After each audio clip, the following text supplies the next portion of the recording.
સ્વાધ્યાય 10.1 પ્રશ્ન નંબર 3 નો 7મો દાખલો આપણે જોઈશું. બરાબર, તો આટલે શું કીધું છે? 3.14 r નો શું લખવાનો છે? સહગુણક લખવાનો છે.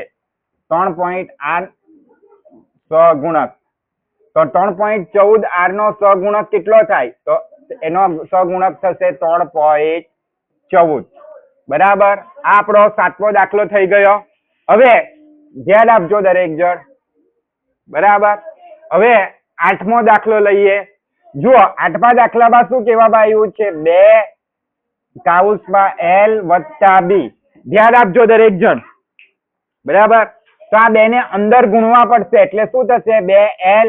આ બંનેની વચ્ચે કઈનું ચિહ્ન નથી એટલે ગુણાકારનું સમજવાનું છે. વત્તા 2b.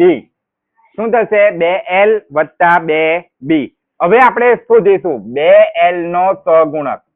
2l નો સહગુણક તો તમને ખબર જ છે 2l નો સહગુણક કેટલો થાય? તો 2. ને 2b નો સહગુણક કેટલો થાય? તો એ પણ આવશે કેટલો? 2. આ આપણો 8મો દાખલો પતી ગયો. હવે 9મો દાખલો. તો 9મા દાખલામાં જુઓ, કોઈ પણ અચળ પદ નથી માટે 0.1y નો સહગુણક કેટલો આવશે? 0.1. ને 0.01y ના 2 ઘાત નો સહગુણક